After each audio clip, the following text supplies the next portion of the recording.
मैं वीके त्रिवेदी आज तुम्हारी बात रख रहा हूँ। विनोदानंद, आज शनिवार का दिन है, कल अमावस्या थी और आज मैं अयोध्या के लिए हरि प्रेरक रघुवंश विभूषण उन्हीं की प्रेरणा से जा रहा हूँ। तो जो ड्राइवर है लड़का रंजीत यादव नाम है ना, ये भी हनुमान जी का भक्त है। ये संयोग ही होता है कि मैं जहाँ कहीं भी निकलता हूँ तो भक्त आदमी मिल ही जाता है। पिछली बार भी गया था मैं, रज्जन सिंह मिला था, वो भी भगवान शंकर का हनुमान जी का भक्त, और अनायास इसको कहीं दूसरी जगह जाना था ना तो, लेकिन चूँकि हनुमान जी का भक्त है और ये मिल गया तो अयोध्या का प्लान बन गया।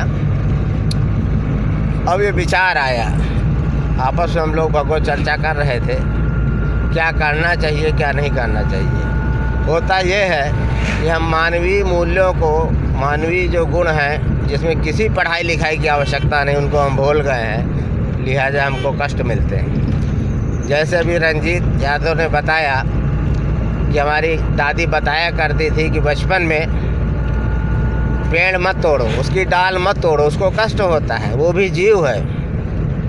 हालांकि इस चीज़ को आप लोग जानते हैं कि वैज्ञानिक भी सिद्ध कर चुके हैं कि पेड़ों में भी जीव होता है, वो भी रोते हैं, सुनते हैं, गाना बजाओ तो पत्तियां हिलती हैं।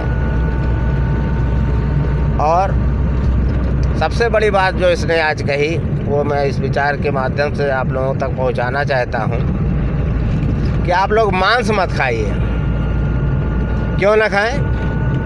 यदि आप किसी को अपना मांस खाने के लिए नहीं दे सकते हैं तो आप दूसरे का मांस खाने के हकदार कैसे हो गए? ये महाजुर्म हो गया। या तो अपना मांस काट के पका के खिलाओ, यही तो हुआ ना परोपकार, reciprocal. Society is nothing but a matter of reciprocal. अगर आप किसी का मांस खा रहे हैं, वो भी तो जीव है, उसको भी उतना ही कष्ट हो रहा है, पका रहे हैं, काट रहे हैं, तो आप अपनी उंगली काटिए, पैर काटिए, मुंह काटिए, पेट काटिए, पकाइए और खिलाइए दूसरे को।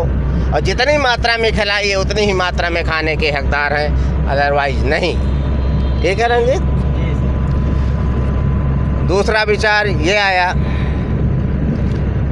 कि पेड़ जरूर लगाइए, क्योंकि आपने एक भी पेड़ लगा दिया, बरगद लगा दिया, फलदार लगा दिया, तो हजारों मूक प्राणी जो बोल नहीं सकते हैं उनके लिए भोजन कई वर्षों तक वो लोग खाते रहेंगे और उसका प्रभाव तब आपको दिखाई पड़ेगा जब आपको तगड़ी भूख लगेगी और कहीं खाना मिलने को नहीं होगा, तो अनायास ही खाना आपके सामने किसी रूप में आ जाएगा। इसी को चमत्कार कहते हैं।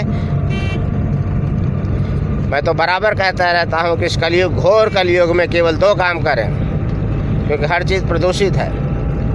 पानी का दान और जो जिस किसी भी ईश्वर को मानते हैं, खुदा को मानते हैं, भगवान को मानते हैं, उसका स्मरण। ये 2 चीज़ें बरकरार रहीं, आलस्य का त्याग हुआ तो आप समझो आपकी उन्नति हुई। अदरवाइज कोई भी घटना अगर घटित होती है तो हमारे अपने ही के कर्मों का परिणाम होती है, हम दोष दूसरे को देने लगते हैं। इस चीज़ को हमेशा ध्यान में रखें। जय सीताराम। आज का विचार यही समाप्त किया जाता है।